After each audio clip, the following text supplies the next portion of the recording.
ଆସୁଛି ଆଉ ଏକ ଲଘୁଚାପ ପ୍ରବଳ ବର୍ଷା ନେଇ ବିଭିନ୍ନ ଜିଲ୍ଲାକୁ ଆଲର୍ଟ ଜାରି କରାଯାଇଛି। ତେବେ କେଉଁ କେଉଁ ଜିଲ୍ଲାକୁ ଆଲର୍ଟ ଜାରି କରାଯାଇଛି ସେ ନେଇ ସମସ୍ତ ଅପଡେଟ୍ ଜାଣିବା। ଭିଡ଼ିଓଟିକୁ ଶେଷ ପର୍ଯ୍ୟନ୍ତ ଦେଖନ୍ତୁ। ଭିଡ଼ିଓଟି ଲାଇକ୍ କରିନଥିଲେ ଲାଇକ୍ କରି ଚ୍ୟାନେଲଟିକୁ ସବସ୍କ୍ରାଇବ୍ କରି ପାଖରେ ଥିବା ବେଲ୍ ଆଇକନ୍ ଉପରେ କ୍ଲିକ୍ କରିଦିଅନ୍ତୁ। ତେବେ ରାଜ୍ୟରେ ଆସନ୍ତା 2 ସପ୍ତାହ ସ୍ୱାଭାବିକ ବା ଏହାଠାରୁ ଅଧିକ ବର୍ଷା ହେବ। ପ୍ରଥମ ସପ୍ତାହରେ ଉପକୂଳ ପଶ୍ଚିମ ଓ ଉତ୍ତର ଓଡ଼ିଶାରେ ଅଧିକ ବର୍ଷା ହେବ, କିନ୍ତୁ ଦକ୍ଷିଣ ଓଡ଼ିଶାରେ ବର୍ଷା ସ୍ୱାଭାବିକ ଠାରୁ କମ୍ ରହିବ। 29 ତାରିଖରେ ଉତ୍ତର ବଙ୍ଗୋପସାଗରରେ ଲଘୁଚାପ ସୃଷ୍ଟି ହେବ। ଏହା ପ୍ରଭାବରେ ବର୍ଷା ହେବ ବୋଲି ବରିଷ୍ଠ ପାଣିପାଗ ବିଶେଷଜ୍ଞ ପ୍ରଫେସର ସୁରେନ୍ଦ୍ରନାଥ ପଶୁପାଳକ କହିଛନ୍ତି। ସୃଷ୍ଟି ହୋଇଥିବା ଲଘୁଚାପ ଶୁକ୍ରବାର ସନ୍ଧ୍ୟାରେ ଝାଡ଼ଖଣ୍ଡ ଅତିକ୍ରମ କରିଛି।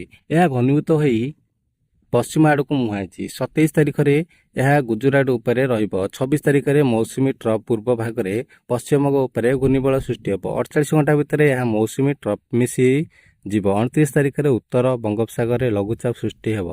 ପୁଣି ଭାରତ ମହାସାଗରରେ ମେଡେନ୍ ଜୁଲିୟନ୍ ଓସିଲେନ୍ସ ରହିଛି। ଏହା ସକ୍ରିୟ ହେଲେ ବଙ୍ଗୋପସାଗରୀୟ ମୌସୁମୀ ଶାଖା ଅଧିକ ସକ୍ରିୟ ହେବ। ଆସନ୍ତା 2 ସପ୍ତାହ ଓଡ଼ିଶା ସମେତ ଛତିଶଗଡ଼ ଓ ଝାଡ଼ଖଣ୍ଡରେ ବର୍ଷା ଲାଗି ରହିବ ବୋଲି ଡକ୍ଟର ପଶୁପାଳକ ଆକଳନ କରିଛନ୍ତି। ଏ ମାସ ଶେଷ ସୁଦ୍ଧା ଉପକୂଳ ଓ ଉତ୍ତର ଓଡ଼ିଶାରେ ପ୍ରତିଦିନ ବର୍ଷା ହେବ। ଦକ୍ଷିଣ ଓଡ଼ିଶାରେ 28ରୁ 30 ତାରିଖ ଯାଏଁ ମଧ୍ୟମରୁ ଭାରୀ ବର୍ଷା ହେବ। ଅନ୍ୟ ଦିଗରେ କିଛି ସ୍ଥାନରେ ସ୍ୱଳ୍ପ ବର୍ଷା ହୋଇପାରେ। ଉପକୂଳ ଓଡ଼ିଶାରେ 25, 26, 27, 29, 31 ତାରିଖ ମଧ୍ୟମ ଧରଣର ବର୍ଷା ହେବ।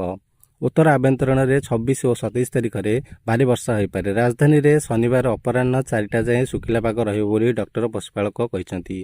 ଆଗକୁ ବର୍ଷା ଥିବାରୁ ଧାନରେ ଶୀର୍ଷ ସାର ପ୍ରୟୋଗ କରିବାକୁ ସେ ପରାମର୍ଶ କରିଛନ୍ତି। ପାଣିପାଗ ବିଭାଗର ପୂର୍ବାନୁମାନ କହୁଛି ଆଜି ସମ୍ବଲପୁର, ଢେଙ୍କାନାଳ, ଅନୁଗୁଳ, ସୁନ୍ଦରଗଡ଼, ଝାରସୁଗୁଡ଼ା, ଦେବଗଡ଼ ଓ କେଉଁଝରରେ କିଛି ସ୍ଥାନରେ ପ୍ରବଳରୁ ଅତି ପ୍ରବଳ ବର୍ଷା ହୋଇପାରେ। ଉପକୂଳ ଓଡ଼ିଶା ଓ ଆଭ୍ୟନ୍ତରୀଣ ଓଡ଼ିଶାର ବିଭିନ୍ନ ସ୍ଥାନରେ ଅଧିକ ବର୍ଷା ହେବାର ସମ୍ଭାବନା ଅଛି। 25 ତାରିଖରେ ସୁନ୍ଦରଗଡ଼, ଝାରସୁଗୁଡ଼ା, ବରଗଡ଼, ସମ୍ବଲପୁର, ଦେବଗଡ଼ ଓ କେଉଁଝରରେ ଭାରୀ ବର୍ଷା ସମ୍ଭାବନା ଅଛି। 26 ତାରିଖରେ ସୁନ୍ଦରଗଡ଼, କେଉଁଝର ଓ ମୟୂରଭଞ୍ଜର ବିଭିନ୍ନ ସ୍ଥାନରେ 70ରୁ 110 ମିଲିମିଟର ପର୍ଯ୍ୟନ୍ତ ବର୍ଷା ହେବ।